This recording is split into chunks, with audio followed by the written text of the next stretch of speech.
The rain in Seattle doesn't wash things clean, it just makes the grime slicker. It was a Tuesday night. The kind of November evening that seeps through your coat and settles into your bones. Aching like an old injury. Michelle Carter stood under the awning of the diner where she'd spent the last 8 hours on her feet, watching the water cascade off the rim of the canvas. She pulled her coat tighter. Her knuckles white. On her left hand, on the fourth finger, a simple gold band caught the reflection of the neon "Open" sign. It wasn't flashy. It didn't have a diamond the size of a skating rink. It was dull gold, slightly scratched from years of wear, heavy with a weight that had nothing to do with gravity. It was the only thing David had left her. Well, that and Olivia. Michelle checked her watch. 7:15 p.m. She was 10 minutes late to pick up Olivia from the after-school program at the community center. Again, the guilt was a familiar taste in her mouth. Metallic and bitter, much like the coffee she served all day. Being a single mother meant living in a perpetual state of apology. Sorry to the boss. Sorry to the landlord. Sorry to the daughter who deserved a father who came home. Not a folded flag and a medal in a velvet box. She stepped out into the deluge. Head down, walking fast. The city was a blur of headlights and honking horns. Michelle kept her left hand buried in her pocket, her thumb tracing the inner curve of the ring. It was a nervous tic she had developed 3 years ago, the day the 2 Marines in dress blues knocked on her door. "We regret to inform you." The world had ended then. But the rent hadn't. The grocery bills hadn't. So, Michelle had learned to breathe underwater. David had been a systems architect for the Navy, or so he said. He was a geek, a beautiful, brilliant man who loved coding and old jazz records. But in the months before his final deployment, he had changed. He became paranoid, checking locks 3 times, speaking in hushed tones on burner phones he'd destroy with a hammer in the garage. The night before he left, he took the ring off his finger and slid it onto hers, right next to her engagement band. "Keep this, Shelley," he had whispered, his eyes intense, burning with a fear she'd never seen before. "If anything happens to me, if I don't come back, you keep this ring. You never take it off. Not for a shower. Not for a doctor. Not for anyone. It's our promise. Okay?" She had thought it was romantic desperation. A soldier's superstition. She didn't know then that David wasn't just a coder. She didn't know he had buried something inside that gold band that men would kill for.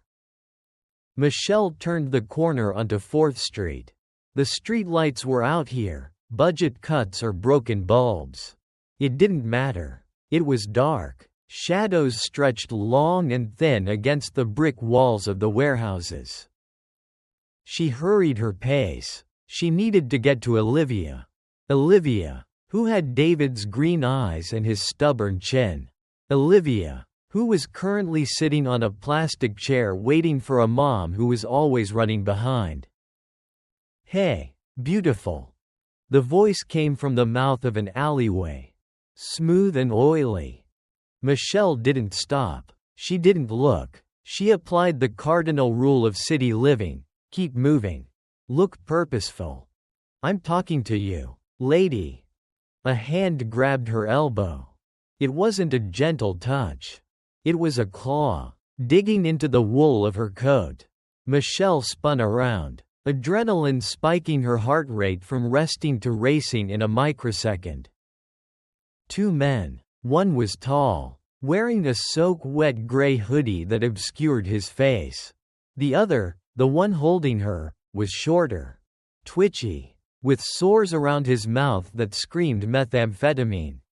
"Let go of me," Michelle said, her voice dropping an octave. She channeled every ounce of mother bear aggression she had. "I don't have cash. I'm a waitress. You're wasting your time. You got a purse. The twitchy one sneered, yanking the strap from her shoulder. The cheap leather snapped. He rummaged through it, dumping the contents onto the wet pavement. Chapstick, a crumpled receipt, $3 in quarters, and a phone with a cracked screen. Trash, he spat, kicking the phone. Where's the money? I told you. Michelle backed away slowly, her hands raised. I don't have any. The tall one in the hoodie stepped forward. He hadn't spoken yet. He moved with a different kind of energy, predatory. Silent. He wasn't looking at her face. He was looking at her hands. The ring, Hoodie said. His voice was gravel. Michelle froze. Her left hand curled into a fist instinctively. No. Give it, Hoodie commanded, stepping into her personal space. He smelled of stale tobacco and unwashed clothes. He pulled a knife from his pocket. It wasn't a switchblade, it was a jagged, rusty kitchen knife. Take the purse. Take the coat, Michelle pleaded, her voice trembling now. Please. The ring it's my husband's. He's dead. It's all I have. I don't care about your sob story. The twitchy one laughed, high and manic. Gold is gold. Pawn shop don't care about dead husbands. No, Michelle screamed as Hoodie lunged. She fought. She shouldn't have. The police always say don't resist. But this wasn't property. This was David. Giving up the ring felt like letting him die all over again. She swung her bag at Hoodie's face, connecting with a satisfying thud. He grunted, stumbling back, but the twitchy one was fast. He tackled her from the side, slamming her into the brick wall. Her head cracked against the masonry, and bright white stars exploded in her vision. She slid down the wall, the rain mingling with the warm trickle of blood running down her temple. She was dazed, the world spinning. Grab her hand. She's clutching it tight. Break her fingers if you have to. Michelle felt rough, calloused hands prying at her fist. She tried to bite, to scratch, but her strength was draining away with the rain. One finger was bent back, pain, sharp and blinding, and her grip failed. She felt the cold metal slide off her finger. The phantom sensation was immediate. The weight was gone. Her hand felt naked, light, wrong. Got it, Twitchy crowed, holding the ring up to the dim light of a distant street lamp. Looks solid, maybe 18 karat. Let's go, Hoodie growled. He looked down at Michelle, huddled in the puddle, gasping for air. For a second, he hesitated, knife in hand, debating whether to leave a witness. Michelle looked up at him, defiance burning through her concussion. You have no idea what you've done. Hoodie sneered, spat on the ground next to her, and turned. Happy anniversary, lady.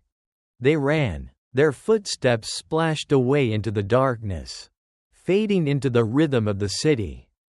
Michelle lay there for a moment, the rain masking her tears. She looked at her left hand. The pale band of skin where the ring had sat for years looked like a scar. I promised, David, I promised I'd never take it off. She forced herself up. The pain in her ribs was sharp, maybe a fracture, but she pushed it down into a box in her mind. She had to get to Olivia. She had to check on her daughter. And then she was going to kill them. She didn't know how. She didn't know who they were. She was just a waitress with $3 to her name. But as she limped toward the community center, a cold, dark resolve settled over her heart. Colder than the Seattle rain. They had taken the wrong ring from the wrong widow. A pawn shop basement 2 hours later. The room smelled of sulfur and old electronics.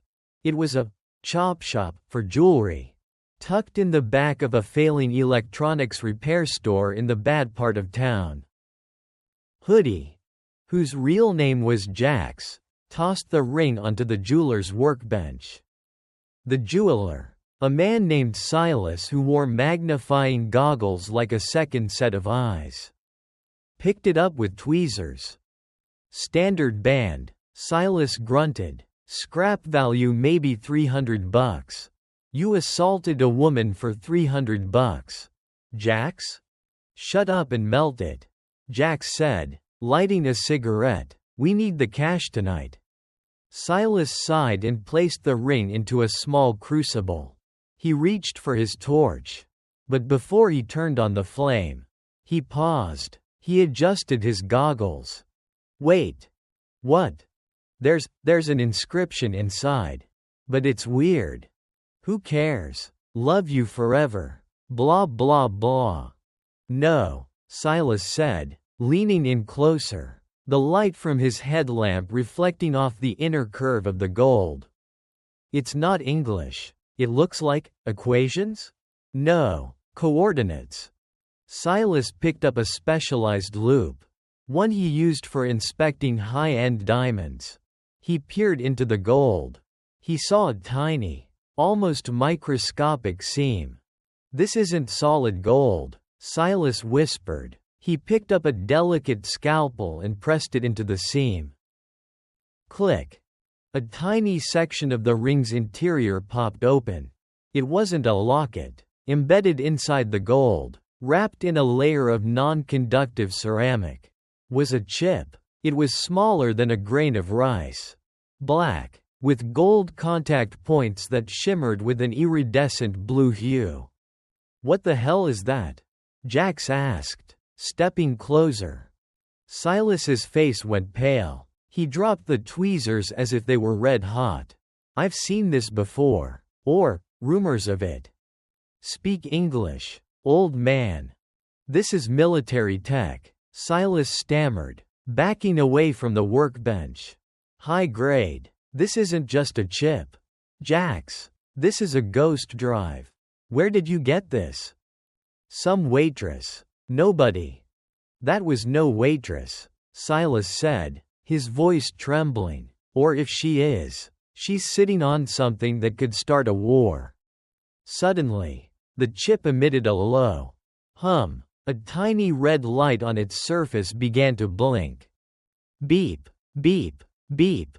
What's it doing? Jax asked, the hair on his arms standing up. It's a proximity beacon, Silas whispered, terror in his eyes. You broke the seal. It's broadcasting. Broadcasting to who? Silas looked at the door, expecting it to be kicked in at any second. To everyone. The NSA, the CIA, the cartels, whoever lost it. Jax stared at the blinking red light. The greed in his eyes was replaced by confusion.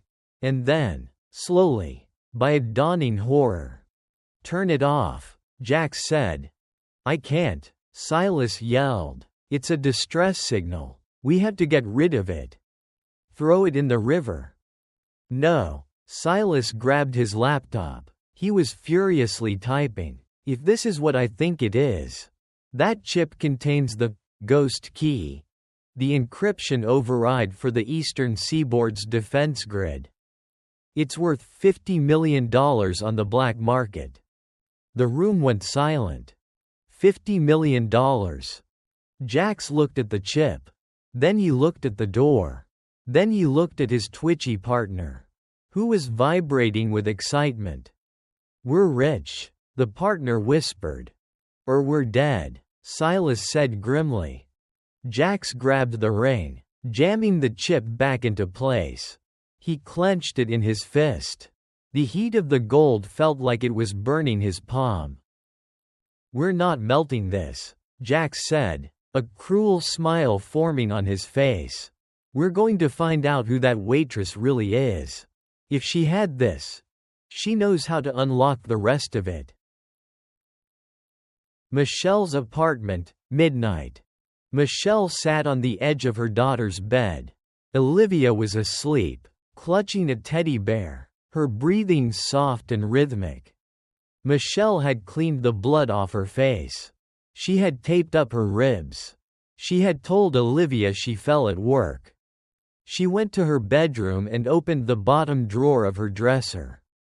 She pulled out a small, locked metal box. She used a key hidden inside a hollowed-out book to open it. Inside wasn't jewelry. It was a Glock 19 handgun and a burner phone, the one thing David had left her that she had never touched. She picked up the phone. It had no battery. She inserted the battery David had taped to the back of the instruction manual. The screen lit up. There was one contact saved. No name. Just a symbol. A black rook chess piece. She stared at the send button. David had said, "Only if you have no other choice. Only if the ring is compromised." She looked at her bare finger. The shame burned hotter than the pain in her head. She had failed him. She had failed the promise. She pressed the call button. It rang once. "Report." A synthesized voice answered. "The package is gone," Michelle said, her voice steel. "Protocol 7 is broken. They took the ring." There was a pause on the line. A pause that felt like it stretched across the entire country. "Location of the hostel?" the voice asked. "Unknown. Common street thugs. But they're going to find the chip." "Understood. Acid activation authorized. You are now active. Agent Carter. Retrieve the asset. Lethal force authorized." Michelle hung up. She looked at her reflection in the dark window. The tired waitress was gone. In her place was something else. Something she had tried to bury for 10 years before she met David. She wasn't just a waitress. She wasn't just a mother. Michelle Carter racked the slide of the Glock 19. "I'm coming for you," she whispered to the city. The transformation of Michelle Carter didn't happen with a roar, it happened in silence. In the dim light of her bedroom, the rain still hammering against the windowpane like 1,000 frantic fingers, Michelle moved with a precision that had been dormant for a decade. She stripped off the waitress uniform, the stained apron, the polyester slacks that smelled of grease and humiliation. She stood in front of the mirror in her underwear. Her body was leaner now than it had been 10 years ago. Etched with the fatigue of double shifts and sleepless nights. But the scars were still there. A jagged line on her shoulder from a knife fight in Istanbul. A burn mark on her thigh from a botched extraction in Caracas. David had kissed every one of those scars, calling them her map. "You left that life, Shelley," he used to say. "We're normal now." But David was wrong. You never leave. You just go into hibernation. She pulled on a pair of black tactical cargo pants she kept rolled up in the back of the closet.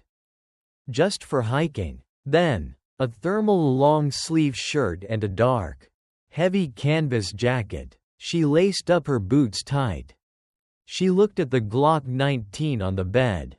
It was a cold, black heavy weight. She checked the magazine. 15 rounds of hollow-point ammunition. One in the chamber. She holstered it at the small of her back. The familiar pressure against her spine acting like a battery, charging her nervous system. But a gun wasn't enough. She needed eyes. Michelle knelt by the floor vent in the corner of the room.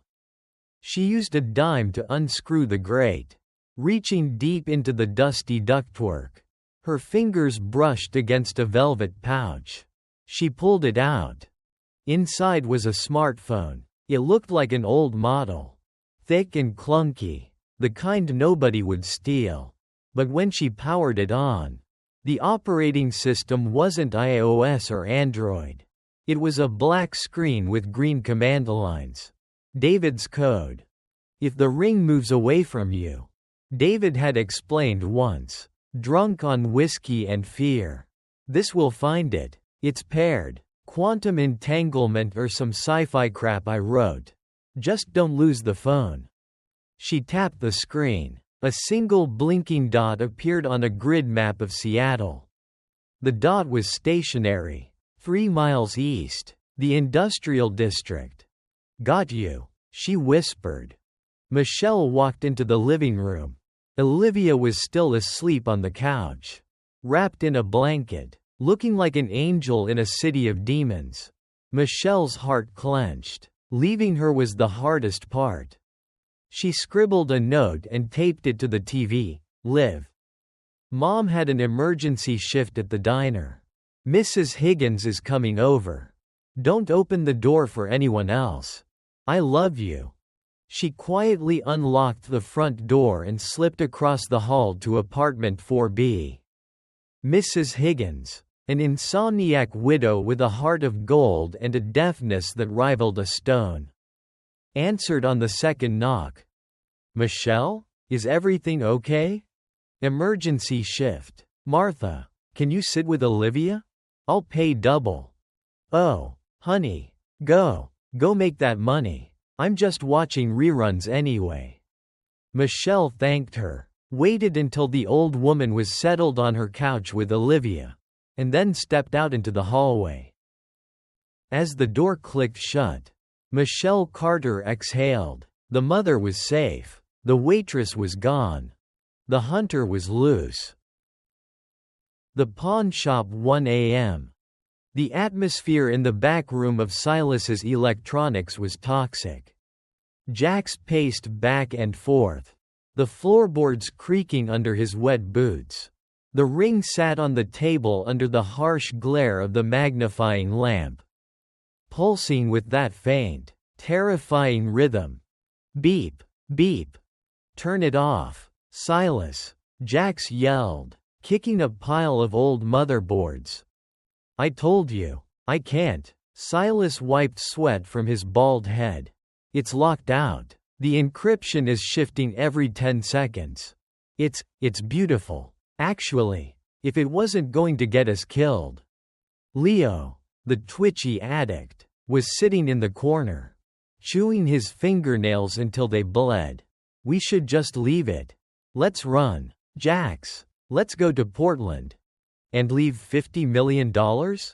Jax grabbed Leo by the collar. You idiot. I made a call. Silas froze. You did what? I called Vargo. The color drained from Silas's face completely. You called the butcher? Jax, are you insane? Vargo doesn't buy stolen goods. He eliminates the thieves to tie up loose ends. He offered $200,000 for the location. Jax grinned, his teeth yellow. He's sending a courier. Tonight. Easy money. You killed us, Silas whispered. You just signed our death warrants. Suddenly, the lights in the shop flickered. Zap. Darkness. The only light came from the street lamps outside filtering through the barred windows, casting long, prison-like shadows across the room, and the red pulse of the ring. Beep, beep. Power outage? Leo squeaked. Quiet, Jax hissed, pulling a 9mm pistol from his waistband. Silas, check the breaker. Silas didn't move. He was staring at the security monitor, which ran on a backup battery. Jax, look. On the grainy, green-tinted screen showing the back alley, a figure was moving. It wasn't the police. It wasn't a courier. It was a woman. She was moving fast, low to the ground, hugging the shadows of the dumpsters.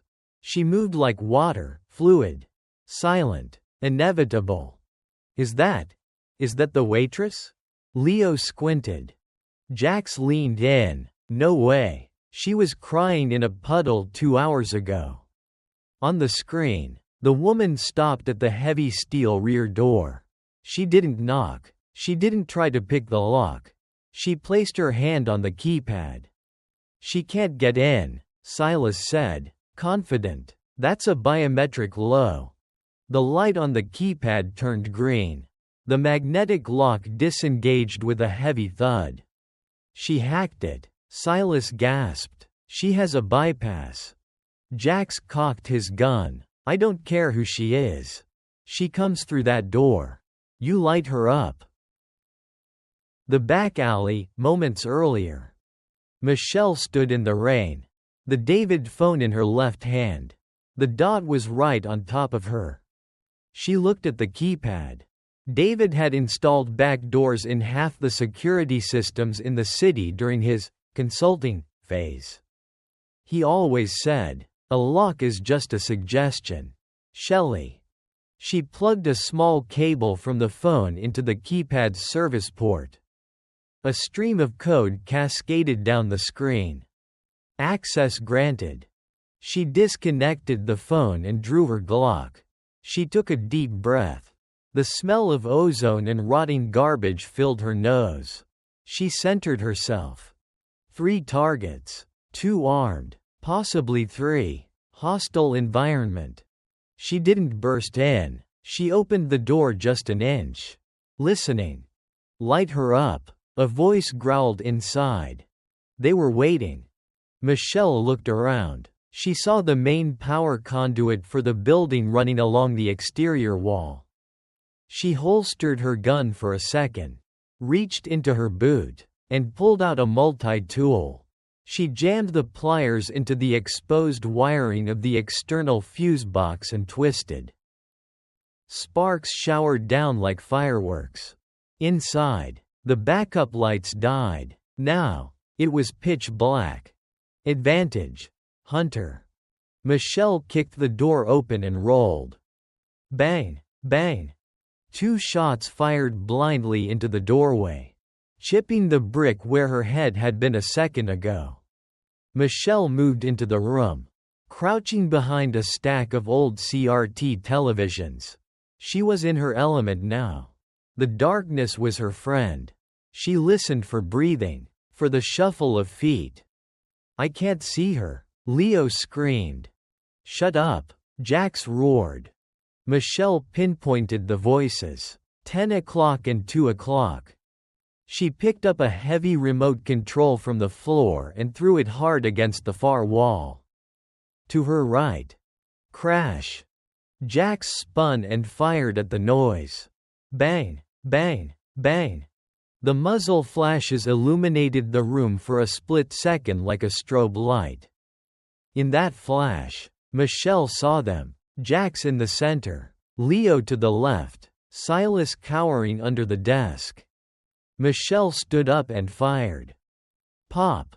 She didn't aim to kill. Not yet. She aimed for the threat. Leo screamed as the bullet tore through his shoulder. He dropped his weapon, spinning to the ground. Leo, Jax yelled. Michelle advanced, moving between the aisles of junk electronics.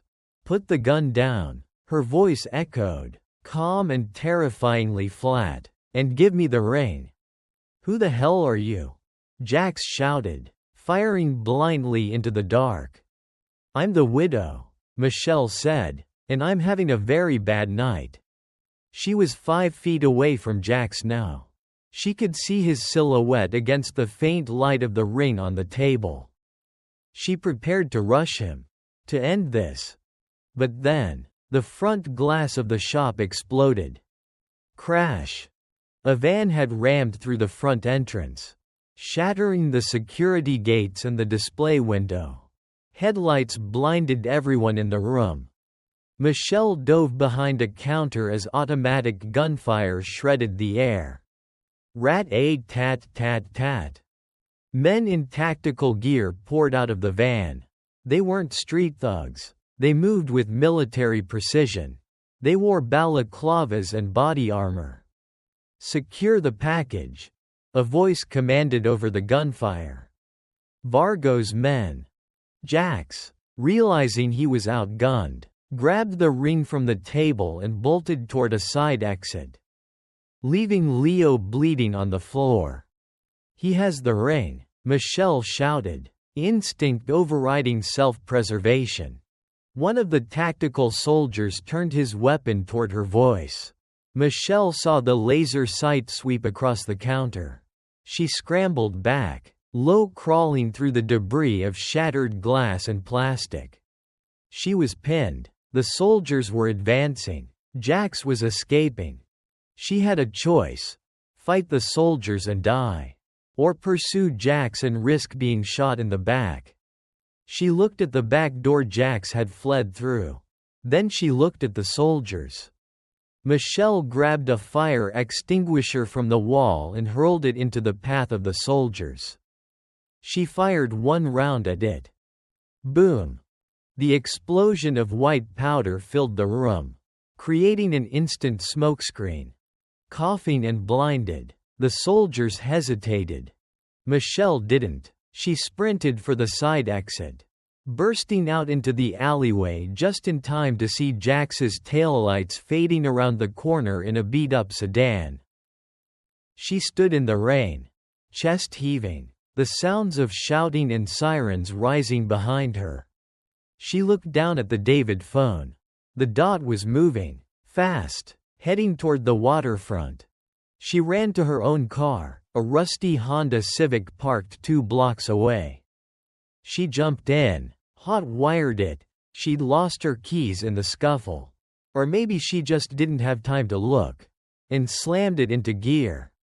The chase was on, but now, it wasn't just her and the thieves.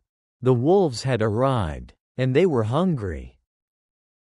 The Honda Civic was not built for war. It was built for grocery runs and school drop-offs.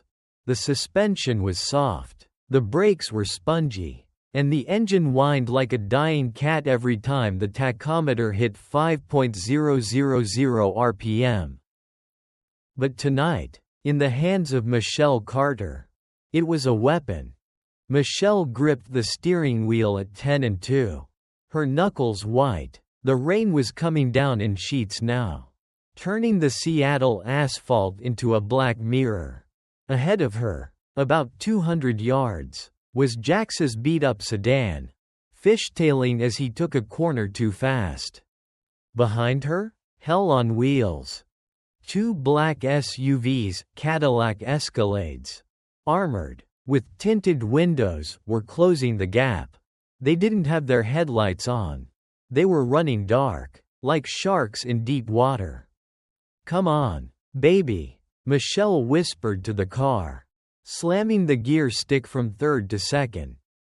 The engine screamed in protest, but the sudden deceleration allowed her to drift around a tight corner onto Alaskan Way. The rear tires lost grip, sliding toward a concrete barrier. Michelle didn't panic. She counter-steered, feathered the throttle, and the little Civic snapped back into line, missing the wall by inches. She glanced at the David phone propped up in the cup holder. The red dot, Jax, was merging onto the highway ramp. The 2 blue dots, the SUVs, were right on her bumper. Thump! The lead SUV tapped her rear bumper. It wasn't an accident. It was a, "Hello. They're trying to spin me," Michelle realized. The pit maneuver. Standard tactical driving. She checked the rearview mirror. She couldn't see the driver, but she could feel his intent. He was going to push her into the oncoming lane, into the path of an 18-wheeler. Michelle saw the on-ramp ahead. It was a long, curving concrete ribbon rising up to the highway. Jax was already halfway up. "Not today," she hissed. Instead of speeding up, Michelle slammed on her brakes. It was a suicide move. Or a genius one. The SUV driver, expecting her to accelerate, didn't have time to react. He swerved instinctively to avoid crushing her trunk. The heavy armored vehicle, carrying too much momentum on the wet road, lost traction. It spun 360 degrees, slamming sideways into the concrete median with a bone-jarring crunch. Sparks showered the road as metal ground against stone. "One down, one to go."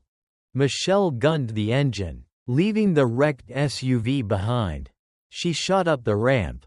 The second SUV, now cautious, hanging back, waiting for a clear shot. She was gaining on Jax. She could see his silhouette in the driver's seat. He was on his phone, probably screaming at Vargo, probably begging for his life. "Pull over," Michelle screamed, though he couldn't hear her.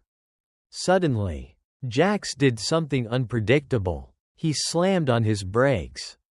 Michelle swerved left. The second SUV, coming up fast behind her, didn't have her reflexes. It clipped the back of her Civic, sending her into a terrifying spin. The world became a blur of streetlights and rain. Spin, spin, stop. The Civic slammed into the guardrail, the airbag exploding in Michelle's face like a punch from a heavyweight boxer. Dust and white powder filled the cabin. For a moment, there was silence, just the hiss of the radiator and the ringing in her ears. Michelle gasped, coughing, tasting blood. She punched the deflated airbag away. She was alive. She looked out the cracked windshield. Jax hadn't stopped to surrender. He had stopped because the road was blocked. 50 yards ahead, a massive semi-truck had jackknifed across the highway, blocking all lanes. Jax's sedan was wedged under the trailer. Michelle kicked her door open. It groaned but gave way. She stumbled out into the rain, the Glock 19 heavy in her hand. Her head was swimming, but her focus was razor sharp. "Get the rain." She ran toward Jax's car. The second SUV had stopped 50 yards back. 4 men were pouring out of it, weapons drawn. They wore tactical vests with no insignia. Professionals. Suppressing fire, one of them shouted. Bullets began to ping off the asphalt around Michelle's feet. Zip, zip, zip. She dove behind the concrete barrier of the median, crawling on her elbows and knees toward the wreck. The rain mixed with oil and gasoline on the ground, soaking her clothes. She reached Jax's car. The driver's side door was crushed. Jax was inside, pinned by the steering column. He was conscious, blood streaming down his face, his eyes wide with terror. "Help me," he wheezed. "I can't feel my legs." Michelle smashed the remaining glass of the window with the butt of her gun. She grabbed him by the collar of his hoodie. "The rain," she demanded, her voice cutting through the noise of the rain and the approaching gunfire. "Where is it?"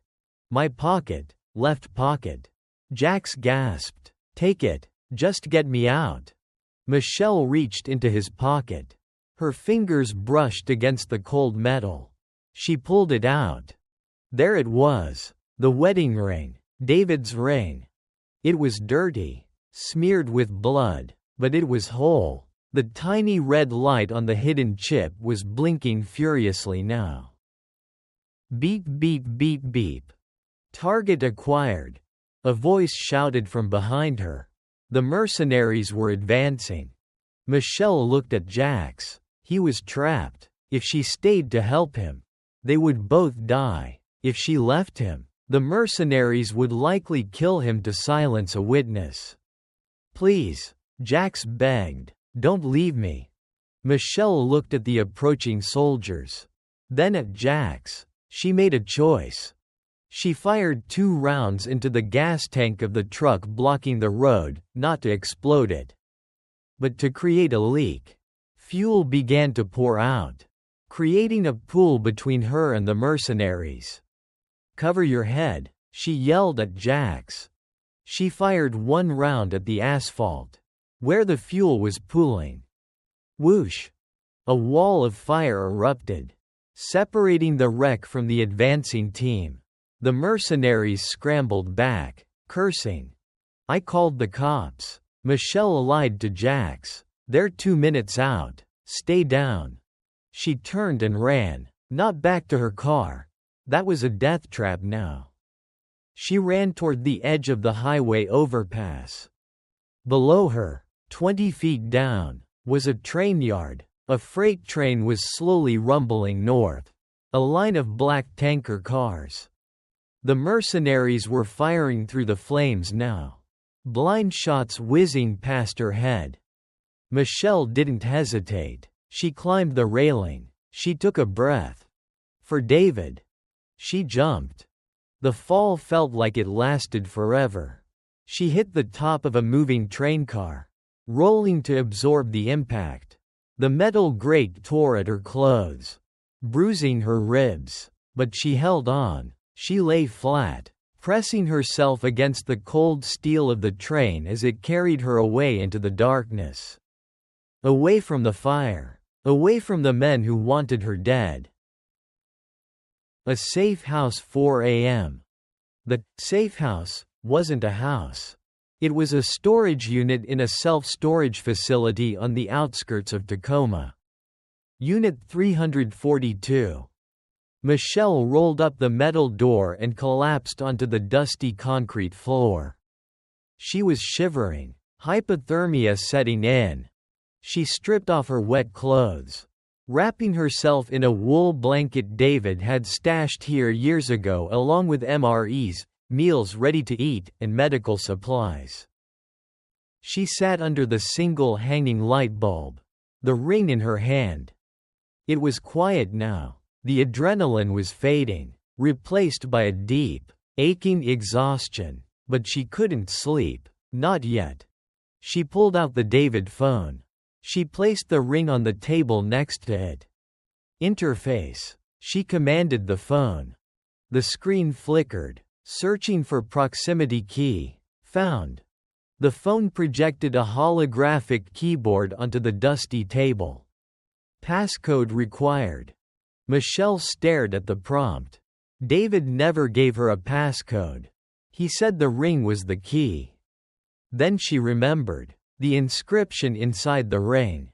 The coordinates. But it wasn't just numbers. It was a date. The 4th of November 2015. The day they met. The day she spilled coffee on his dress blues in the diner. She typed it in. Access granted. Decrypting. The screen filled with data. Files. Photos. Blueprints. Michelle scrolled through them, her eyes widening. "Oh my God. David," she whispered, "what did you find?" It wasn't nuclear codes. It wasn't a list of spies. It was a ledger. A financial record. Project Obsidian. She opened the first file. It was a transfer of funds. $3 billion. From the U.S. Department of Defense to a shell company in the Cayman Islands. Authorized by Senator Marcus Sterling. Michelle froze. Senator Sterling was a hero. He was the front-runner for the upcoming presidential election. He ran on a platform of security and transparency. She scrolled further. The money wasn't for weapons. It was for sabotage, funding for domestic terror groups to create chaos, justifying a military crackdown, justifying a coup. David hadn't just found a secret. He had found the blueprint for the overthrow of the American government. And at the bottom of the file, there was a video log. She clicked play. David's face appeared on the small screen. He looked tired, scared. He was sitting in his car. Rain on the windows. "Shelley, if you're seeing this, I'm gone. I stumbled onto Obsidian by accident. They're using the Navy's own servers to launder the money. Sterling is the head of the snake. But he's not alone. He has a cleaner. A man named Vargo. They know I have the data. I'm going to hide the key in the ring. It's the only way to keep you safe. As long as the ring looks like just jewelry, they won't look at you.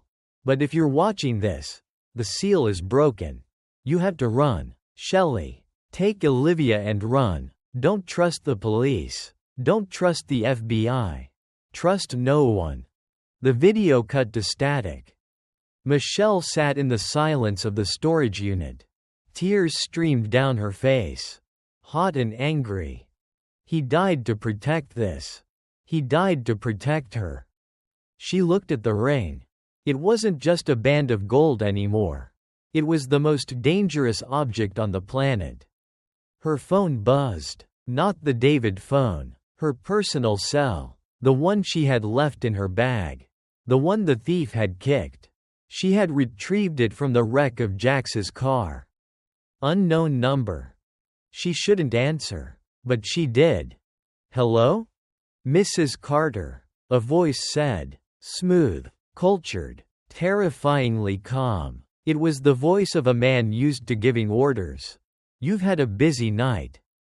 Who is this? This is Senator Sterling. Although, I believe you currently have something that belongs to me. Michelle's blood ran cold. How did you get this number? We have your daughter. Michelle. The world stopped. The air left the room. What? Olivia. Cute girl. She's with my associates now.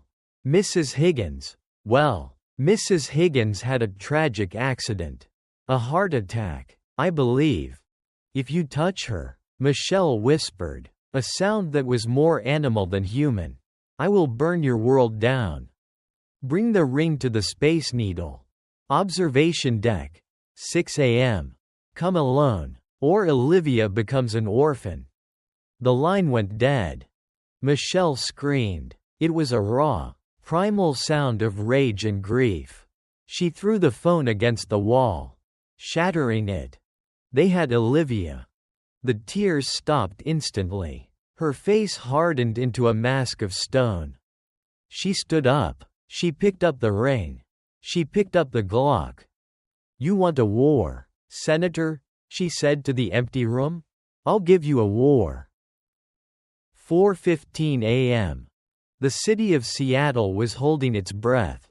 The rain had stopped, leaving behind a thick, cold fog that clung to the skyscrapers like wet cotton. Michelle Carter sat in the driver's seat of a stolen Ford pickup truck. Parked under the rusted overhang of a shipyard in Ballard. The heater rattled, blowing lukewarm air onto her freezing hands. She wasn't looking at the scenery. She was looking at her reflection in the rearview mirror. Her lip was split. Her left eye was swelling shut, turning a violent shade of purple. There was dried blood in her hair. She looked like a victim. But inside, the engine was running hot. They have Olivia. The thought was a physical blow. A repeated punch to the gut. Every minute that ticked by was a minute her daughter was terrified. Alone, surrounded by men who killed grandmothers without blinking. Michelle forced herself to breathe. Panic is the enemy. Emotion is the enemy. She looked at the passenger seat. The ring sat there, innocent and small. The red light had stopped blinking, it was in standby mode. Beside it lay the shattered remains of the David phone and the files she had downloaded to a secure drive. She couldn't go to the Space Needle alone. Not like this. She needed an equalizer. She started the truck and drove deep into the shipyard, navigating through a maze of shipping containers stacked like Lego bricks for giants. She stopped in front of a container painted a faded blue, almost invisible in the gloom. She got out, limping slightly. She walked to the heavy steel doors and banged a specific rhythm, 2 fast. 1 slow. 3 fast. Silence. Then, a metallic slide opened. A pair of eyes, magnified by thick glasses, peered out. Go away, a voice croaked. I don't sell to junkies. Open the door, Elias, Michelle said, her voice raspy. David sent me. The eyes widened. David is dead. I know. I'm his wife. And I have the obsidian key. The locks tumbled, 3 of them. Heavy deadbolts. The door swung open with a groan. Elias Vance was a man who looked like he had been assembled from spare parts. He was short, hunched, with grease-stained fingers and a face that hadn't seen the sun in years. He was a former NSA cryptographer who had erased himself from the world after discovering things he shouldn't have. He was the only person David had ever trusted with the truth. Michelle stepped inside. The container was a chaotic workshop of servers, monitors, and disassembled drones. It smelled of ozone and stale coffee. "You look like hell, Shelley," Elias said, locking the door behind her. He didn't offer sympathy, he offered a clean rag and a bottle of isopropyl alcohol. "They took Olivia," Michelle said, dabbing at the cut on her forehead. The alcohol stung, clearing her head. "Senator Sterling. He wants the ring at 6 a.m. at the Space Needle." Elias froze. He adjusted his glasses. "Sterling? You're playing with the devil. Girl, if he has the ring, he initiates the protocol. The override will cripple the Eastern Grid. He'll create a blackout that will kill thousands in hospitals alone, just to blame it on foreign terrorists and win an election. I don't care about the grid," Michelle snapped, slamming her hand on a workbench. "I care about my daughter. I need you to help me kill him." Elias looked at her hands. They were trembling, not from fear, but from rage. "You can't kill a senator in the Space Needle," Elias said, moving to his computer. "It's a fortress. He'll have a sniper team, a cleanup crew, and local police on a delay loop. You walk in there, you don't walk out." "I know," Michelle said. "That's why I need a ghost." She pulled the ring from her pocket and placed it on the scanner. "Can you copy it?" Elias laughed. A dry, hacking sound. "Copy a quantum encrypted military key? No, nobody can. But I can mirror it." "Mirror it?" "I can build a receiver," Elias explained, his fingers flying across a keyboard. "We keep the real chip here, broadcasting a signal to a dummy ring. As long as the dummy is within range of a localized transmitter, say, on your person, the scanner will read it as authentic. For about 3 minutes. And then? Then the signal degrades. The handshake fails, and they realize they're holding a piece of brass." 3 minutes, Michelle whispered. "That's all I need." "You need more than that," Elias muttered. He walked to a wall covered in a tarp. He pulled it down. Behind it was an arsenal.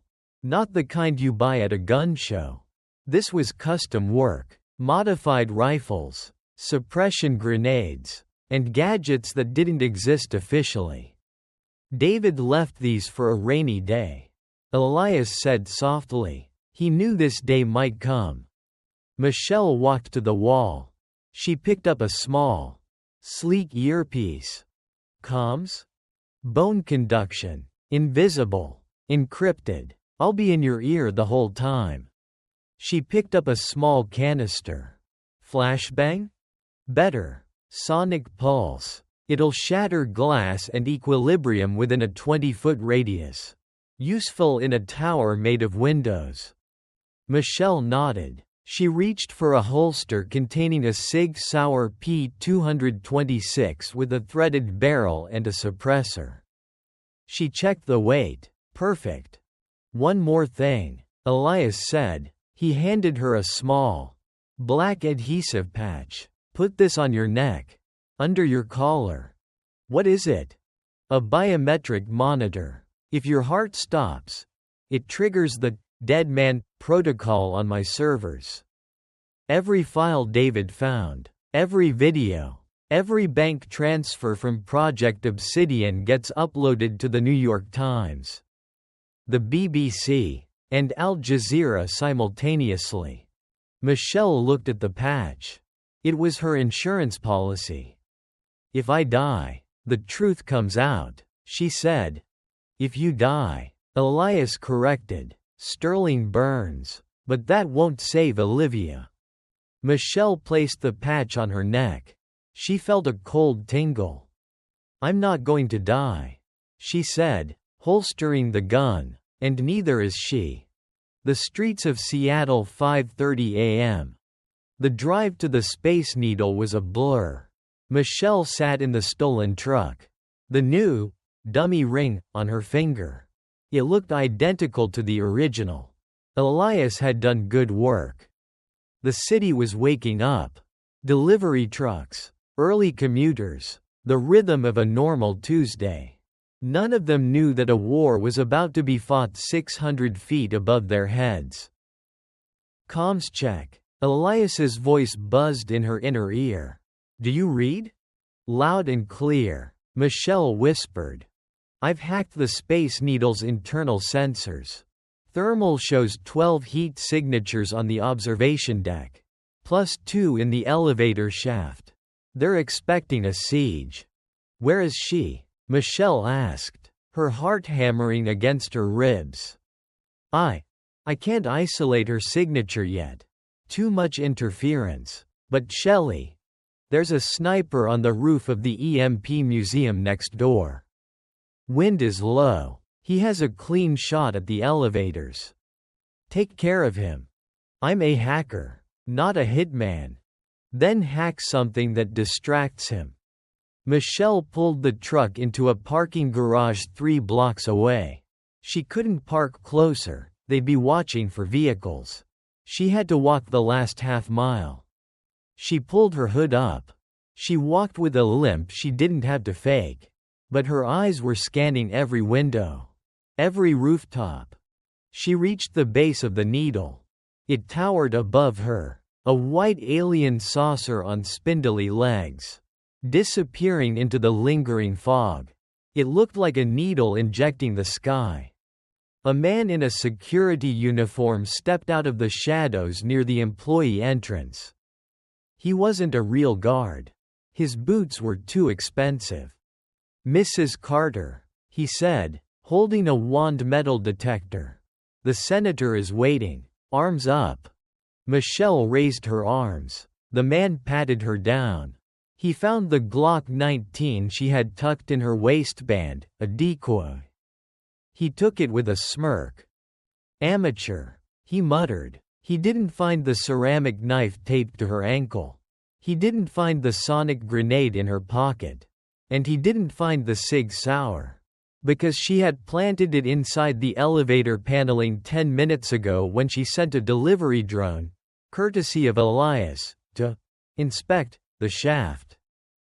Clean, the guard spoke into his radio. Sending her up. He led her to the elevator. The doors opened. It was a glass elevator. Designed to give tourists a view of the city. Now, it was a cage. Michelle stepped inside. The guard pressed the button for the observation deck. The doors hissed shut. As the elevator began to rise, the city fell away beneath her. The gray water of the Puget Sound. The ferry boats. The grid of streets. Sniper is active, Elias whispered. He's tracking the elevator. Don't stand near the glass. Michelle moved to the corner of the car, pressing her back against the steel control panel. She watched the floor numbers climb. 200 feet, 300 feet, 400 feet. Her heart rate monitor on Elias's screen was steady. 65 beats per minute. Ice cold. 3 minutes. Shelley, Elias reminded her, once you hand over that ring, the timer starts. If you don't get Olivia and get out before the signal degrades, they'll kill you both. I know the plan, she said to the empty air. The elevator slowed. 520 feet. The observation deck. Michelle took a deep breath. She touched the ring on her finger. She thought of David. We made a promise. David, I'm keeping it. The elevator jolted to a stop. The bell dinged, a cheerful, welcoming sound that felt utterly grotesque. The doors slid open. The wind hit her first, cold, high-altitude air swirling through the open air cage of the deck. Then, the smell of expensive cologne and gun oil. Standing in the center of the deck, framed by the gray morning sky, was Senator Marcus Sterling. He wore a cashmere coat and a smile that didn't reach his eyes. Flanking him were 6 men with assault rifles. But Michelle didn't look at them. She looked at the edge of the deck. Near the railing. Olivia was there. She was tied to a chair. Her mouth was taped shut. Her eyes were wide, filled with tears. Terrified, a man stood behind her. A pistol pressed against her temple. Michelle stepped out of the elevator. Her hands were empty. Her soul was burning. "Mommy!" Olivia tried to scream through the tape. A muffled, heartbreaking sound. "Let her go," Michelle said, her voice carrying over the wind. Sterling chuckled. He stepped forward, extending a hand that had shaken presidents and kings. "The ring first, Mrs. Carter. We are a civilized people. Are we not?" Michelle held up her left hand. The gold band glinted in the weak morning light. "You want it?" Michelle asked. "Come and get it." She took a step forward.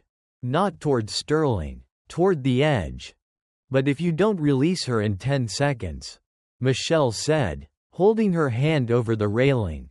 "Over the 500-foot drop. I drop it, and your presidency drops with it." Sterling's smile vanished. The standoff had begun. 6:02 a.m. The wind at 500 feet doesn't just blow, it screams. It whipped around the observation deck of the Space Needle, tearing at Michelle's coat and stinging her eyes. Below, the city of Seattle was a gray quilt of waking lights, utterly indifferent to the drama unfolding in the sky. Michelle stood with her back to the railing. The drop to the pavement a terrifying void behind her. In her left hand, held precariously over the abyss, was the ring, the decoy. 10 feet away, Senator Marcus Sterling stood like a statue carved from ice. His coat was buttoned to the chin, his hair unmoving despite the gale. He looked bored. That was the most terrifying part. He looked bored while holding a gun to a child's head. "You have spirit, Mrs. Carter," Sterling shouted over the wind. "I admire that. David had spirit too. Look where it got him." "David had honor," Michelle shot back, her voice steady despite the adrenaline flooding her veins. "Something you wouldn't understand." Sterling chuckled, a dry sound lost to the wind. He signaled to the mercenary holding Olivia. The man, a brute with a scar running through his eyebrow, pressed the muzzle of his pistol harder against Olivia's temple. Olivia whimpered, her eyes squeezed shut, tears leaking through the duct tape over her mouth. "The ring," Sterling commanded, extending a gloved hand, "or the girl learns to fly." Michelle's heart hammered against her ribs. 2 minutes, 40 seconds. Elias's voice crackled in her ear. "The signal is strong, but don't push it. If he scans it for too long, the handshake will fail." Michelle took a step forward, moving away from the edge. "Let her go first." Simultaneous, Sterling countered, "I am a man of my word." "Your word is worth nothing." Michelle spat. "You authorized Project Obsidian. You're a traitor." Sterling's face hardened. For a second, the politician's mask slipped, revealing the predator underneath. "I am a patriot. I do what is necessary to keep this country strong. Weakness is the enemy, Mrs. Carter. In sentiment is a weakness." He nodded to the scar-faced guard. The man grabbed Olivia by the arm and shoved her forward. She stumbled, her knees scraping on the hard deck. Michelle mirrored the move. She tossed the ring. It spun through the air, a tiny golden arc catching the morning light. Sterling caught it with the reflexes of a younger man. He didn't look at it immediately. He looked at Michelle. "Go to your mother," he said to Olivia. Olivia scrambled across the deck, throwing herself into Michelle's arms. Michelle caught her, burying her face in her daughter's hair, smelling the terror and the faint scent of strawberry shampoo. "It's okay, baby. I've got you," Michelle whispered. She quickly ripped the tape from Olivia's mouth. "Mommy, they hurt me," Olivia sobbed. I know. Michelle's eyes were locked on Sterling. She was slowly backing them toward the elevator doors. Sterling pulled a small device from his pocket, a portable scanner. He held the ring up to it. "He's scanning it," Elias warned. 1 minute, 50 seconds remaining. "Get out of there, Shelley. Now." The scanner beeped. A green light flashed. "Authentic." Sterling smiled. It was a genuine smile of victory. He pocketed the ring. "Excellent," he said. "The eastern seaboard is safe. Or rather, under new management." Michelle pressed the elevator button. Nothing happened. The light was dead. "You didn't think I'd let you leave, did you?" Sterling sighed, shaking his head. "You know too much. You've seen my face. You know about Obsidian. I can't have a waitress and her brat running to the press." The 6 mercenaries raised their rifles. The click of safety catches disengaging was louder than the wind. "Goodbye, Mrs. Carter." Michelle looked at the men. Then she looked at the glass wall behind Sterling. "Elias," she whispered. "Now." Dropping the bass, Michelle grabbed Olivia and threw them both to the floor, covering her daughter's ears with her hands. She opened her mouth wide to equalize pressure. From her pocket, she triggered the sonic pulse device. Screech. It wasn't a sound, it was a physical assault. A high-frequency wave, amplified by the unique acoustics of the saucer-shaped deck, slammed into the mercenaries. It shattered the equilibrium of the inner ear. The men screamed, dropping their rifles to clutch their heads. 2 of them fell to their knees, vomiting from instant, violent vertigo. Even Sterling staggered back, grasping the railing for support. His face twisted in agony. The glass windows of the observation deck didn't shatter, but they vibrated violently, humming like a tuning fork. Michelle was ready for it.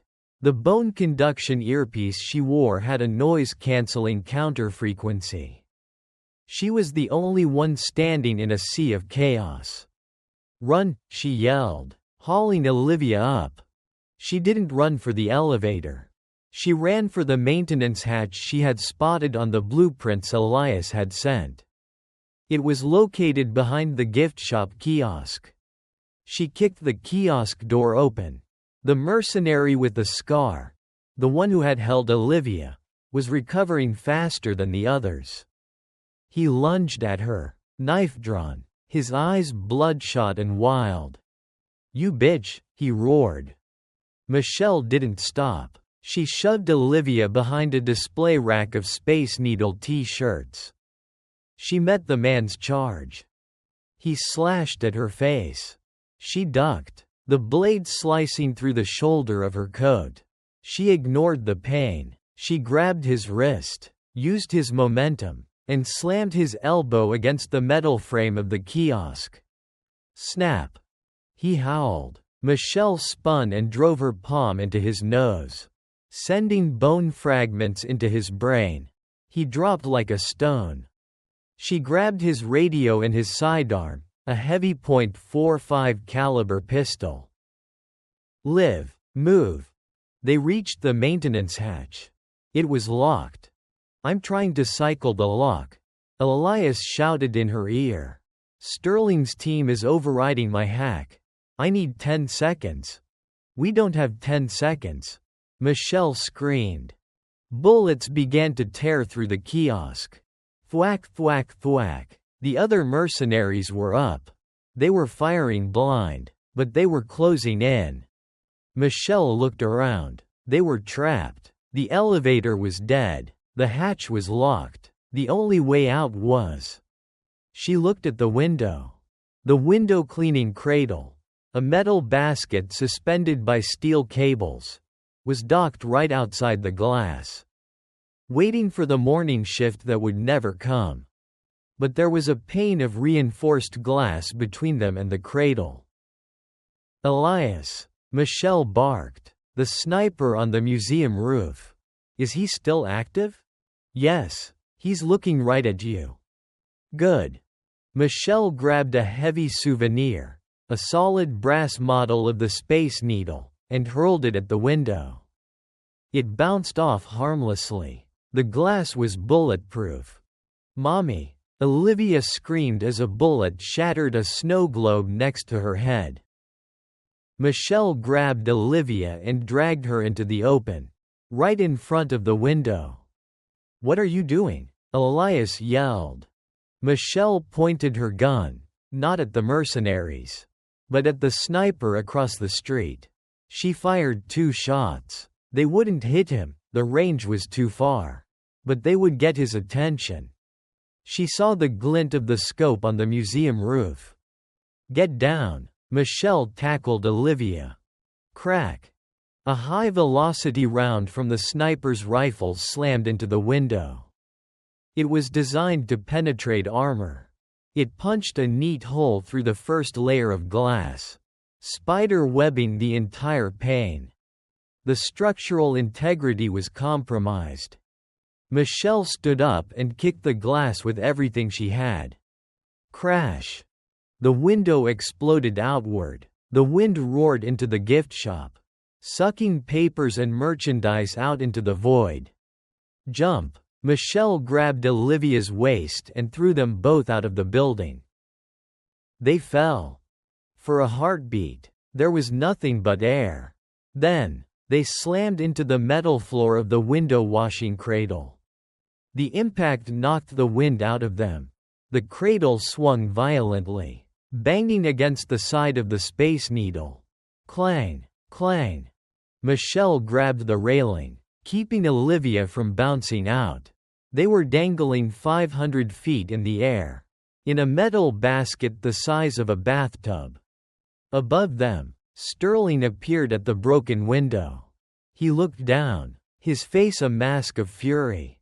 He raised his gun. Lower us. Michelle screamed at the control panel of the cradle.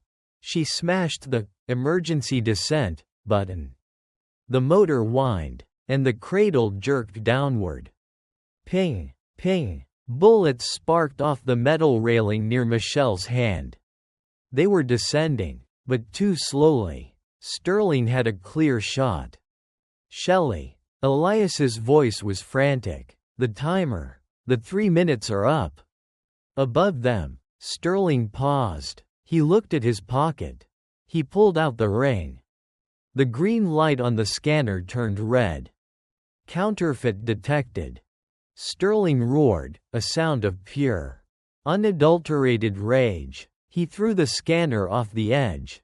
He looked down at the descending cradle. Kill them, he screamed to his men.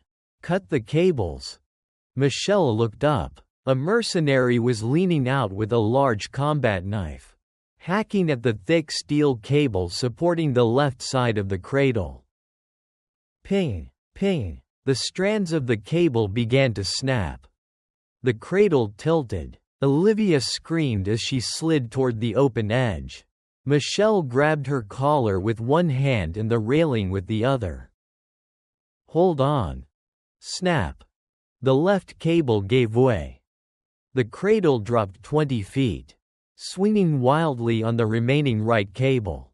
It slammed into the side of the tower again, shattering another window on the restaurant level below. They were hanging by a thread. Literally. We have to go inside. Michelle yelled. The restaurant-level window was cracked from the impact. Michelle fired 3 rounds into the glass. It crumbled. She timed the swing of the cradle. Now. She leapt from the basket, clutching Olivia to her chest, diving through the broken window of the rotating restaurant.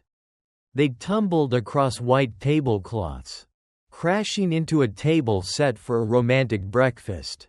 Silverware and crystal glasses shattered around them. Michelle groaned, rolling onto her back. She checked Olivia. "Are you hurt? Did you get cut?" I think I'm okay." Olivia gasped, shaking like a leaf. Michelle looked up at the ceiling. She could hear heavy boots running down the emergency stairs. They were coming. She checked her gun. 3 rounds left. She looked at her daughter. The fear in Olivia's eyes had been replaced by something else. Awe and trust. "Mom," Olivia whispered, You're a spy?" Michelle managed a weak, bloody smile. She kissed Olivia's forehead. "No, honey. I'm just a mom who's really late for work." She stood up, pulling Olivia with her. "Let's go. We're taking the kitchen exit." Senator Sterling, observation deck. Sterling stood by the broken window, watching the empty, swinging cradle. He held the fake ring in his hand. He crushed it in his palm until the metal bent. He pulled out his phone. He dialed a number that didn't exist in any directory. "Status." A voice answered. Deep, artificial. "The widow has the key," Sterling said, his voice trembling with suppressed rage. "She escaped. Initiate protocol hunt. The widow is now a Tier 1 terrorist." The voice said. "All assets are activated. She will not leave the city alive." Sterling hung up. He looked out at the city of Seattle. "Run, Michelle," he whispered. "Run as fast as you can. It only makes the game more interesting." The kitchen of the Sky City restaurant was a labyrinth of stainless steel. Steam and panic. Chefs in white coats were shouting, dropping pans, and scrambling for the exits. The sound of gunfire from the observation deck above had filtered down, turning the breakfast service into a stampede. Michelle, holding Olivia's hand tightly, burst through the swinging doors into the heat of the kitchen. "Out of the way," she shouted, flashing the gun she had taken from the mercenary. A sous chef froze, holding a tray of eggs Benedict. He dropped it. The crash of china was lost in the sound of heavy boots hitting the floor behind them. "There, by the walk-in freezer," a voice shouted. Sterling's men. They had breached the stairs. Michelle shoved Olivia behind a heavy industrial mixer. She crouched low, her eyes scanning the room for options. She had 3 bullets. There were 4 men fanning out across the kitchen. "Cover your ears. Liv," Michelle whispered. She didn't fire at the men. She fired at the main gas line running above the massive commercial stoves. Ping! The pipe hissed. A jet of natural gas spewed out into the room. "Fire in the hole!" Michelle yelled. She grabbed a heavy cast iron skillet from a burner. It was searing hot, smelling of bacon grease, and hurled it at the pilot light of the nearest oven. Whoosh! A fireball erupted, rolling across the ceiling like a wave of angry orange liquid. The sprinkler system triggered instantly. Hiss! The kitchen was plunged into chaos. Steam, smoke, and water created a blinding fog. "I can't see," one of the mercenaries screamed. "Move!" Michelle grabbed Olivia's hand. They ran low, under the smoke, navigating by memory of the blueprints she had studied. They reached the service elevator at the back of the kitchen. It was an old freight lift, smelling of garbage and bleach. Michelle hit the call button. Nothing. They've cut the power to the lifts. Shelley. Elias's voice buzzed in her ear. You're boxed in. Stairs? SWAT is coming up the main stairwell. Seattle PD. They think you're holding hostages. Sterling. Michelle spat. He's spinning the narrative. She looked around. The freight lift was dead. But the shaft was just a hole in the building. She pried the doors open with the barrel of her gun and her own desperate strength. The shaft was dark, the cables hanging motionless in the gloom. Mom, I can't, Olivia whimpered, looking down into the blackness. You have to, Michelle said, her voice hard but her eyes pleading. Do you trust me? Yes. Then climb. Michelle holstered her weapon. She grabbed the greasy steel cables of the counterweight system. She helped Olivia onto her back. Hold on tight. Do not let go. They began to slide down. It wasn't graceful. The grease burned her hands. The friction tore at her gloves. They slid past floor after floor, the banquet hall, the maintenance levels. Above them, the kitchen door burst open. Flashlights cut through the shaft.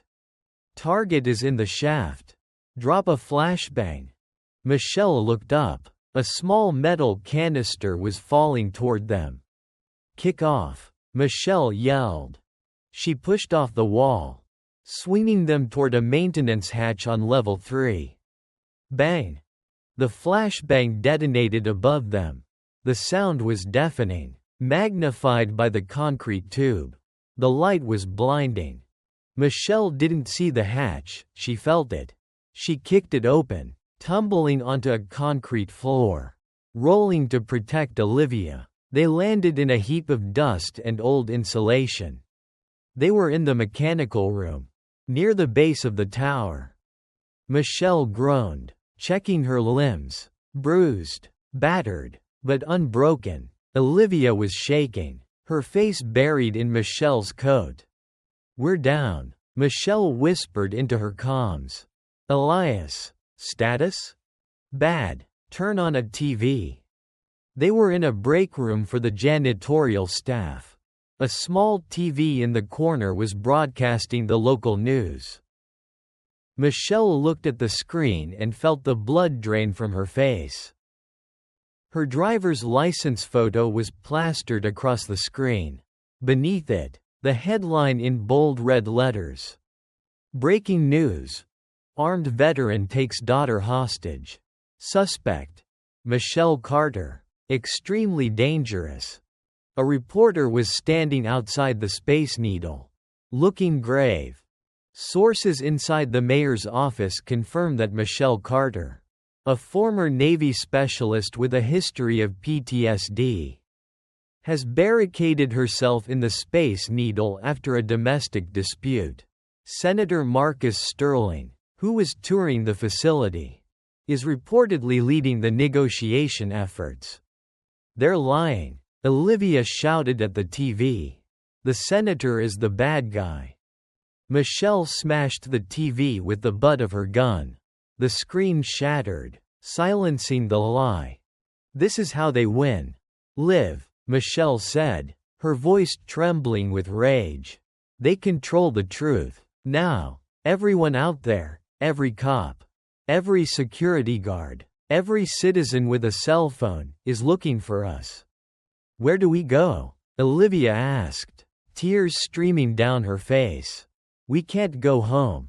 No, Michelle said. She ripped a Seattle Center maintenance jacket off a hook on the wall. She put it on over her tactical gear. She found a baseball cap and pulled it low over her eyes. She put a similar oversized hat on Olivia. We go to the one place Sterling won't bomb, Michelle said. The crowd. The monorail station 6:45 a.m. The Seattle monorail station was teeming with people. Commuters, tourists, confusion. The police had cordoned off the Space Needle. But the monorail line to Westlake Center was still running. evacuating civilians from the danger zone. It was the perfect cover. Michelle and Olivia, dressed in baggy maintenance gear, kept their heads down. They blended into a group of terrified Japanese tourists. They boarded the train just as the doors were closing. The car was packed. The smell of wet wool and fear was thick in the air. Michelle pushed them toward the back of the car. She scanned the faces. A businessman on his phone. A teenager with headphones. An old woman with a pug. And a man in a beige trench coat reading a newspaper. He wasn't reading it. His eyes were scanning the reflection in the glass. He was looking at her. He didn't look like a cop. He looked clean. Too clean for a public transit ride at 7 a.m. A cleaner. Sterling hadn't just called the police. He had activated his private cleanup crew. The train lurched forward, gliding above the city streets. Michelle tightened her grip on Olivia's hand. Liv, when I say, duck, you drop to the floor and you crawl under the seats. Do you understand? Mom. Do you understand? Yes. The man in the beige coat folded his newspaper. He stood up. He reached into his coat. He wasn't going to arrest her. He was going to execute her. Michelle didn't wait. She shoved a tourist aside, sorry, and lunged. The man pulled a suppressed pistol. Phut! The bullet tore through the fabric of the seat next to Michelle's head. The crowd screamed. Panic erupted in the confined car. Gun! He's got a gun! Someone shrieked. Michelle used the chaos. As the passengers scrambled away, creating a stampede, she closed the distance. She grabbed the man's gun hand, twisting it upward. Another shot went into the ceiling. He was strong, military strong. He drove a knee into Michelle's stomach. She gasped. The wind knocked out of her. He raised the gun for a kill shot. Olivia, from the floor, swung her heavy backpack, filled with school books, at the man's legs. It wasn't much, but it threw him off balance. Michelle recovered. She headbutted him, a sickening crack of noses colliding. He stumbled back. Michelle didn't shoot him. Too many witnesses. She grabbed the emergency brake handle on the wall and yanked it down. Screech. The monorail locked its brakes. Sparks flew from the track. The passengers were thrown forward like rag dolls. The assassin was thrown backward, slamming his head against the metal pole in the center of the car. He slumped to the floor, unconscious. The train shuddered to a halt. They were halfway between stations, suspended 30 feet above Fifth Avenue. Window! Michelle yelled. She used the assassin's gun to shoot out the emergency exit window. We have to jump, Michelle said, looking down. Below them, a large garbage truck was stopped at a red light. The back hopper was open, filled with bags of trash.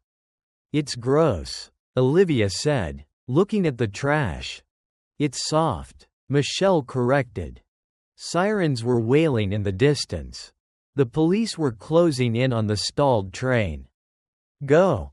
Michelle pushed Olivia out. The girl screamed, falling through the air, landing with a dull thump into a pile of black trash bags.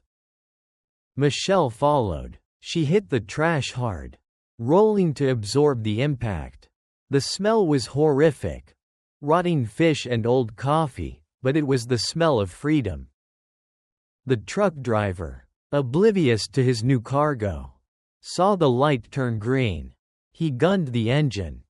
The truck lurched forward, carrying them away from the monorail, away from the police, and deeper into the belly of the city. Inside the garbage truck 20 minutes later, they lay in the darkness, surrounded by the refuse of the city. Michelle checked her phone. It was dead, smashed in the fall. She checked her earpiece. Elias? Static. Then. Lost you. Signal weak. Where are you? Garbage truck. Heading south on 4th. We need extraction. I can't, Elias said, his voice sounding strained. They found me. Michelle's blood ran cold. Who? Vargo. They're cutting through my door right now. Listen to me, Shelley. The files. I couldn't upload them. They jammed the signal. Elias. Get out of there. Too late. I'm wiping the drives. I'm buying you time. You have to finish this. There was a loud crash on Elias's end. Then shouting. Then gunfire. Rat-a-tat-tat. Then silence. Elias? Michelle screamed. No answer. She ripped the earpiece out of her ear. She sat in the trash, holding her daughter, tears mixing with the grime on her face. Elias was gone. Her support was gone. The files were gone. All she had was the gun, 3 bullets, and the memory of a dead husband. Mom? Olivia whispered. What do we do now? Michelle looked at the city passing by through the gap in the truck's roof. She looked at the Space Needle in the distance, standing tall and arrogant. Sterling thought he had won. He thought he had cut off her head. But he had made a mistake. A fatal mistake. He had left the Queen alive on the board. Michelle wiped her face. Her eyes were dry now. Cold. Dead. We go to the harbor. Michelle said. David had a backup plan. A boat. The Lady Liberty. It's docked at Pier 91. Are we running away? Olivia asked.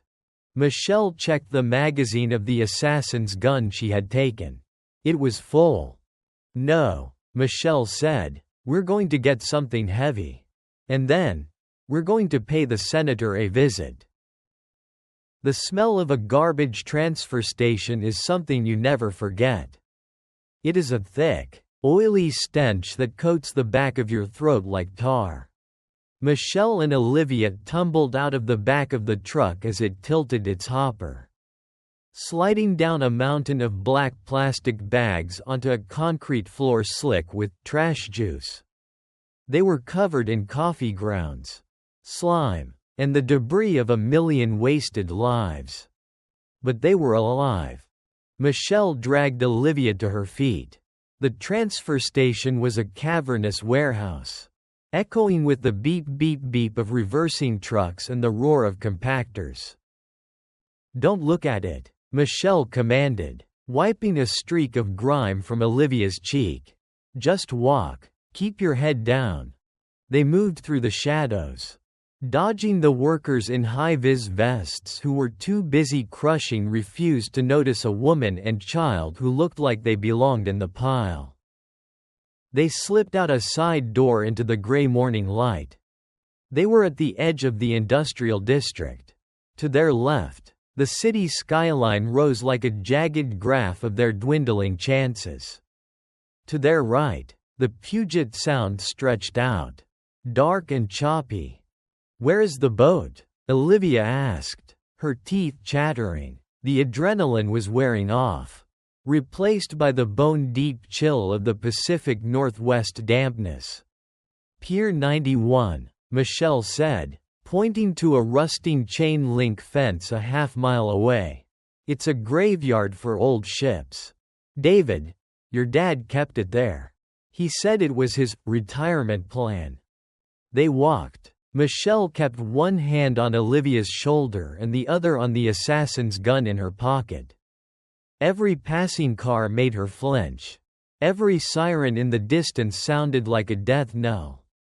They reached the pier. It wasn't a marina for yachts. It was a desolate stretch of rotting wood and rusted pilings, occupied by fishing trawlers that had seen better decades. And there she was, the Lady Liberty. She was an ugly boat, a 40-foot trawler with peeling white paint and a hull streaked with rust. She looked like she would sink if a seagull landed on her too hard. That's it? Olivia asked, skeptical. She's tougher than she looks, Michelle said, a faint smile touching her lips. Just like us. Michelle picked the lock on the gate with a hairpin, a trick David had taught her on their second date. They ran down the dock, the wood groaning under their boots. Michelle jumped onto the deck of the Lady Liberty. It felt solid. She helped Olivia aboard. The cabin door was locked with a heavy padlock. Michelle didn't bother picking it. She shot it. Clang. The lock shattered. She kicked the door open. The inside of the boat smelled of diesel, old books, and stale tobacco. It was a time capsule. David's sanctuary. There were maps taped to the walls, shelves overflowing with technical manuals, and in the center of the small table, bolted to the floor, was a chessboard.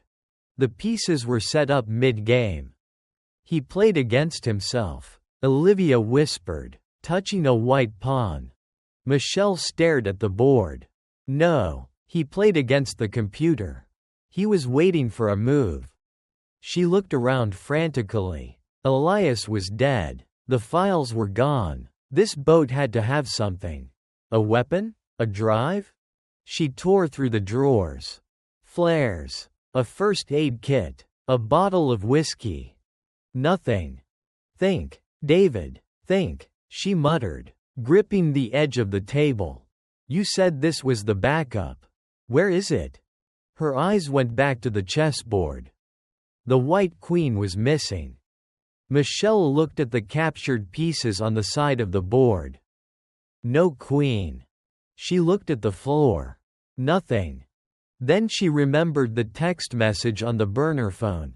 The contact name, Black Rook. She looked at the black rook on the board.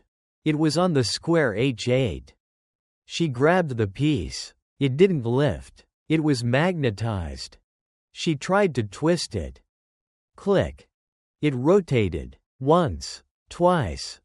A mechanical whirring sound came from beneath the table. A hidden compartment in the table legs slid open. Inside wasn't a hard drive. It was a key, a heavy, brass ignition key, and a note. For when the lights go out. Michelle grabbed the key. The engine, she realized. It's not about the boat moving. It's about the generator. She ran to the wheelhouse. She jammed the key into the ignition and turned it. The engine coughed, sputtered, and then roared to life. The deck vibrated. But the boat didn't move. Instead, a bank of monitors in the cabin flickered on. The radar dish on the roof began to spin. The Lady Liberty wasn't a fishing boat. It was a mobile broadcasting station. The screens filled with code. Green text scrolling faster than the eye could follow. Project Obsidian. Archive retrieval. 100% complete. He didn't keep the files on a drive. Michelle breathed. He kept them in the cloud. The Navy's own secure cloud. The boat is just the access terminal. A new window popped up. Broadcast ready. Select target. Michelle typed. All frequencies. Global. Her finger hovered over the enter key. Thump. A heavy footstep on the deck outside. Michelle froze. She signaled Olivia to get under the table. Stay there, she mouthed. She drew her gun. She moved to the cabin door, pressing her back against the wall. Mrs. Carter, a voice called out. It was deep, gravelly, and amused. Permission to come aboard? Michelle didn't answer. She recognized the voice. She had heard it over Elias's open comm line right before he died. Vargo. I know you're in there, Vargo said, and I know you have the archive. Elias was remarkably chatty before he expired. Michelle checked her magazine. 2 bullets. Go away, Vargo, she shouted, or I blow the hull and we all swim. You won't do that, Vargo chuckled. You have the girl. You're a mother first. A soldier second. That makes you predictable. A shadow fell across the doorway. Michelle fired. Bang! The bullet splintered the wood frame, missing Vargo by an inch. He didn't flinch. He just laughed. Feisty. I like that. Suddenly, a canister clattered into the cabin. It wasn't a grenade. It was tear gas. Hiss. White smoke filled the tiny space instantly. Masks! Michelle yelled, grabbing a rag from the table and soaking it with the whiskey. She pressed it to Olivia's face. Breathe through this. She couldn't see. Her eyes burned like fire. She coughed, her lungs spasming. Vargo stepped into the cabin. He wore a gas mask that made him look like a giant insect. He held a suppressed MP5 submachine gun in one hand and a combat knife in the other. He kicked the gun out of Michelle's hand. Crunch! Michelle cried out as her wrist snapped. She fell back, crashing into the instrument panel. Vargo grabbed her by the throat and lifted her off the ground. He was massive, 6'4" of pure muscle and malice. The broadcast. Vargo growled, his voice muffled by the mask. Cancel it. Michelle clawed at his mask, her legs kicking helplessly. Go to hell. Vargo squeezed. Black spots danced in Michelle's vision. Mommy! Olivia screamed from under the table. Vargo looked down. He aimed the MP5 at the table. No. Michelle choked out. Cancel it, or the girl dies first. Michelle's hand scrabbled blindly on the console behind her. She felt a lever. The throttle? No. The winch control. The winch for the heavy trawling net. The cable ran right through the cabin ceiling, directly above Vargo's head. Michelle didn't cancel the broadcast. She slammed the winch lever to fast retract.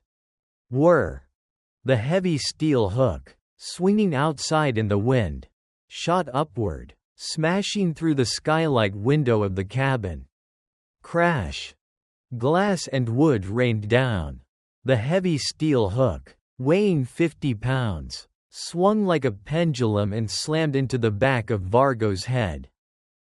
It was a sickening sound. Wet and crunchy. Vargo dropped Michelle. He stumbled forward, dazed, his mask cracked, blood pouring from his ear. Michelle hit the floor, gasping for air. She saw her gun sliding across the deck. Vargo shook his head, roaring like a wounded bear. He turned, raising the MP5. Michelle dove for the gun. Vargo fired. Fut fut fut. Bullets tore up the floorboards inches from her face. Michelle grabbed the gun. She rolled onto her back. She didn't aim for his head, he was wearing a helmet. She aimed for the gap in his body armor, just under the armpit as he raised the gun. She fired her last bullet. Bang! Vargo froze. He looked down at his chest. A red stain was blossoming on his gray tactical shirt. He looked at Michelle with genuine surprise. You, he wheezed. He fell to his knees, then face forward onto the whiskey-soaked floor. The butcher was dead. Michelle lay there for a moment, listening to the hum of the computers and Olivia's sobbing. She crawled over to Vargo's body. She took his radio. She took his MP5. She checked his pulse. Nothing. She stood up, cradling her broken wrist. She went to the table and pulled Olivia out. It's over, she whispered, hugging her daughter. The bad man is gone. She looked at the computer screen. The prompt was still blinking. Confirm broadcast? YN. Michelle looked at the key. She looked at her daughter. If she broadcasted this, she would destroy Sterling. But she would also destroy herself. The Navy would come for her. The CIA would come for her. She would be a whistleblower. A fugitive forever. But if she didn't, Sterling won, and David died for nothing. Olivia, Michelle said softly, do you want to know what your daddy really did? What? He saved the world, Michelle said, and now we're going to finish it. She pressed Y. Enter. The screen turned green. Uploading. 10%. 20%. Suddenly, the radio on Vargo's belt crackled to life. Vargo. This is Sterling. Report. The police are securing the perimeter. Is the target neutralized? Michelle picked up the radio. She pressed the transmit button.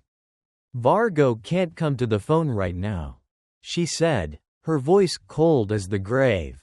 He's all tied up. There was a long silence on the other end. Mrs. Carter. Sterling's voice was tight. You are surrounded. There is nowhere to go. Give up. I'm not going anywhere, Senator, Michelle said, watching the upload bar hit 50%. But you might want to turn on the news. I think you're about to be famous. She threw the radio into the bay. She grabbed the throttle of the Lady Liberty. Hold on, Liv, she said. She slammed the throttle forward. The old boat lurched, the engine screaming. She didn't steer out to sea. She steered straight for the city. The Lady Liberty was not a fast boat. She was a heavy, lumbering beast of steel and oak. But momentum is a powerful thing. Michelle stood at the helm, her left hand gripping the wheel, her right arm wrapped protectively around Olivia. Through the shattered windows of the wheelhouse, the Seattle skyline loomed closer, a wall of glass and steel reflecting the gray morning light. They weren't aiming for the docks. They were aiming for the public. Straight ahead, the Seattle Great Wheel, the massive Ferris wheel on the waterfront, turned slowly. Below it, Pier 57 was crowded with early morning tourists. News vans covering the hostage situation at the Space Needle, and police barricades. Brace yourself, Michelle shouted.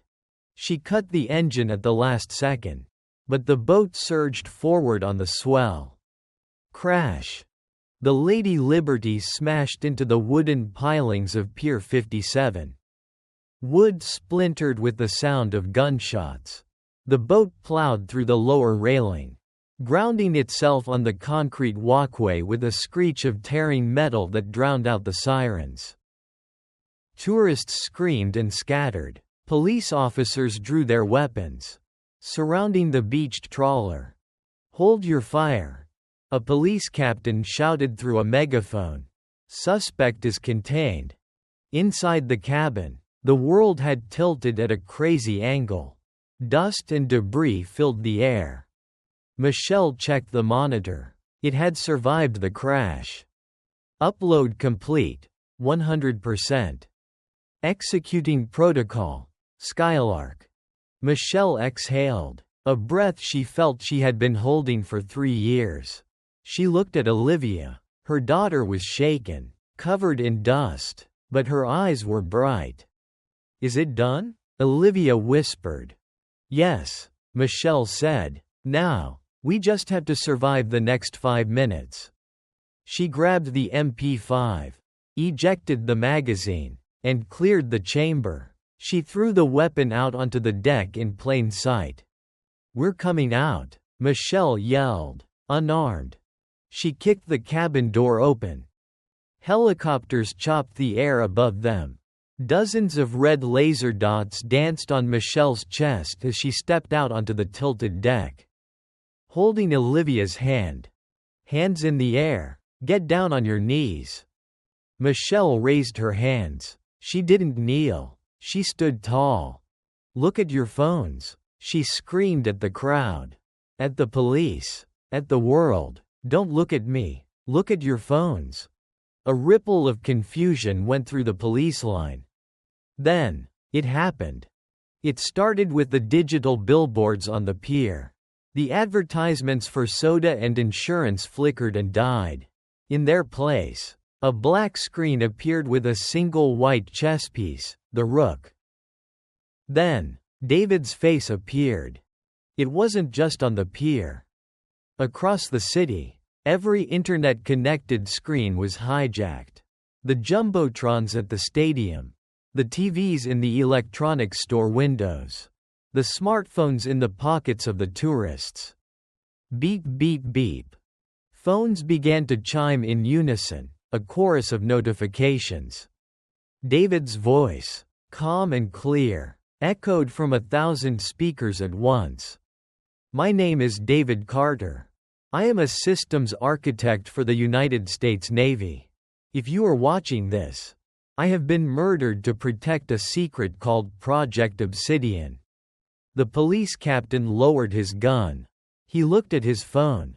He looked at the giant screen on the pier. On the screen, documents were scrolling, bank transfers, emails, and then, a video of Senator Marcus Sterling shaking hands with a known warlord, discussing the price of destabilizing the grid. The silence on the pier was absolute. The only sound was David's voice, accusing the man who was supposed to be a hero. "Senator Sterling is lying to you. He is stealing your future to pay for his power. Don't let him get away with it." The video ended. Michelle looked at the police captain. "That's the truth," she said, her voice breaking. "That's why he died. That's why they took my daughter." The captain looked at Michelle. He saw the bruises, the broken wrist, the fierce protection in her eyes. He looked at the terrified child clinging to her leg. Then, he looked at the black SUVs pulling up behind the police barricade. Senator Sterling stepped out. He was flanked by federal agents. He looked immaculate, but his eyes were darting around nervously. "Arrest that woman," Sterling shouted, pointing at Michelle. "She is a cyber terrorist. That video is a deepfake. It's AI-generated propaganda." The federal agents moved forward. "No," the police captain said. He stepped in front of Sterling. "Excuse me?" Sterling snarled. "I am a United States Senator. I gave you a direct order. And I am an officer of the law," the captain said. He pulled out his handcuffs. "Senator Marcus Sterling, you are under arrest for treason, conspiracy to commit murder, and kidnapping." "You can't be serious." Sterling laughed, but it sounded like a choke. "You're going to believe a waitress over me?" "I believe the evidence," the captain said. The crowd on the pier began to shout, "Traitor! Murderer!" Someone threw a water bottle. It hit Sterling in the chest. The federal agents looked at their phones. They looked at the files David had released. They looked at each other. Slowly, they stepped away from Sterling. "This is a mistake," Sterling screamed as the police captain slammed him against the hood of the SUV. "I am the future president. You can't touch me." Michelle watched as they cuffed him. She watched as the man who had ordered her husband's death was dragged away, kicking and screaming, into the back of a squad car. She felt a hand on her arm. It was a paramedic. "Ma'am, let's get you and your daughter looked at." Michelle looked down at Olivia. Olivia was smiling. "We did it, Mom," Olivia said. "Dad won." Michelle looked up at the sky. The clouds were breaking. A shaft of weak sunlight pierced through the gray, illuminating the wreckage of the Lady Liberty. "Yeah, baby," Michelle whispered. "He won." 6 months later, the grass at the National Cemetery was green and perfectly manicured. Rows of white marble headstones stretched out in perfect symmetry. A silent army at rest. It was a warm spring day. Michelle knelt in front of a stone. It was clean, bright white. David Carter, Lieutenant Commander, USN, beloved husband and father, the checkmate. She placed a single fresh rose on the grass. She looked different now. The bruises were gone. Her wrist had healed, though it still ached when it rained. She wore a simple dress. Her hair down, she looked softer, but her eyes were still sharp. The eyes of a survivor. Olivia stood next to her, holding a new sketchbook. She was drawing the trees. "Are you ready to go, Mom?" Olivia asked. "Almost," Michelle said. She touched the stone. "They're going to put Sterling away for life," she told the grave. "The trials start next week. I have to testify. I'm scared, Dave, but I'll do it." She looked at her left hand. The finger was bare. The ring was gone, locked away in an evidence locker. The chip removed and destroyed by the NSA. But she didn't need the ring anymore. She carried the promise in her heart. "You can rest now," she whispered. "Game over." She stood up and brushed the grass from her knees. A black sedan was waiting on the road. A man in a suit stood by the door. Not a mercenary, not an assassin. Agent Miller from the FBI. He had been assigned to their protection detail until the trial was over. "Everything all right, Mrs. Carter?" Miller asked as they approached. "Yes, Agent Miller," Michelle said. She took Olivia's hand. "Where to now?" Michelle looked at the horizon. For the first time in years, she didn't see a threat. She didn't see a target. She saw a future. "Home," Michelle said. "Let's go home." She opened the car door for Olivia. Before she got in, she looked back one last time at the Lady Liberty. Or rather, where the boat used to be in her mind. She realized then that the ring wasn't the treasure. The files weren't the treasure. She was the treasure. Olivia was the treasure. And David had played the longest, hardest game of his life just to keep them on the board. Michelle smiled. A real, genuine smile. She got into the car. The door closed with a solid thud. The sedan drove away, disappearing down the long, winding road, leaving the cemetery silent and peaceful under the American sun.